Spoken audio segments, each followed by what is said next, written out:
ভালো আছেন আপনি? এই তো আলহামদুলিল্লাহ আছি ভালো। আপনি ভালো আছেন? আলহামদুলিল্লাহ। কোথা থেকে আসছেন? আমি এইখানি। এইখানেই। হুম। মানে পার্কের অন্তর্ভুক্ত। হ্যাঁ। পার্কে আসলে আপনাকে পাওয়া যাবে?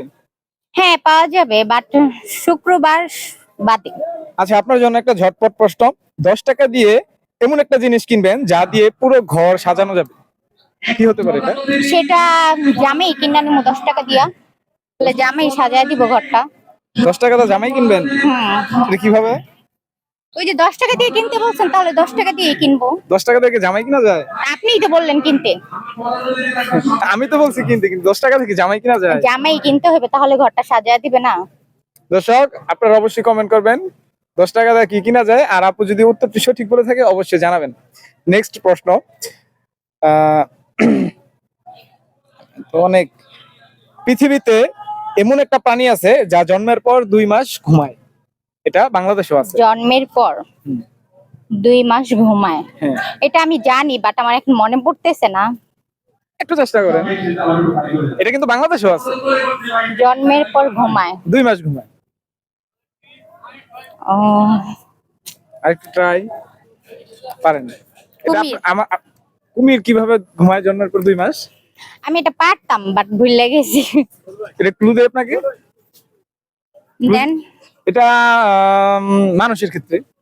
মানুষের ক্ষেত্রে তাহলে হইতে পারে হয়তো বা আপনার ক্ষেত্রেই আছে। আমার ক্ষেত্রে কিভাবে? আমি জন্মের পর 2 মাস ঘুমাইছি? বলছেন। আমি জন্মের পর কি 2 মাস ঘুমাইছি? ওই যে ঘুমায় থাকেন অনেক শিশু। হ্যাঁ হ্যাঁ, কাছাকাছি ছিল। উত্তরটা কি হতে পারে? বাচ্চা। শিওর? হ্যাঁ, উত্তরটি রাইট।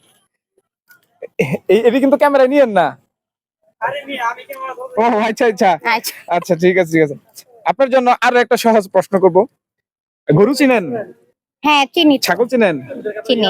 আচ্ছা, আপনাকে এখন বলতে হবে বাংলায় গ ছাড়া গরু লিখবেন কিভাবে?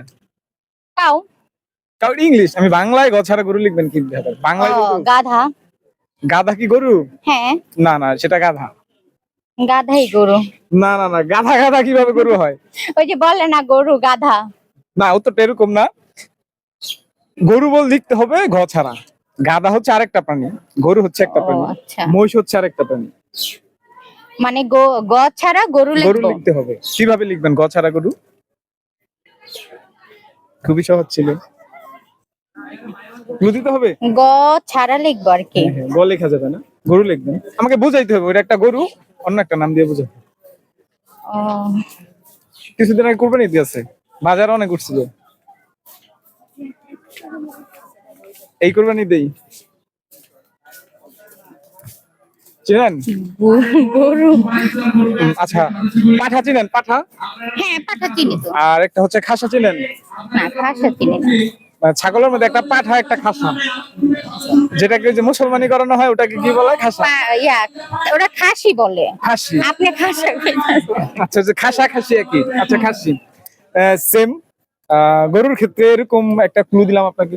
ও ওইটা তো গাভী। গাভী তো মহিলা হয়ে গেল। তাহলে গরু গাভী একই। গরু মহিলা গাভী। ছেলে এইটাই তো। ঠিক আছে, উত্তরটা এভাবে হতো। বলদ লিখলেও হতো। গাভী বলছে। ও আচ্ছা হ্যাঁ বলদ বলদই বলতে চাইছিলাম আমি। একটু দূরে দাঁড়াতে হবে। বলদ বলতে চাচ্ছিলেন? হ্যাঁ হ্যাঁ পরে আমি ওই যে বললা ফেলাইছি। আচ্ছা, যাই হোক।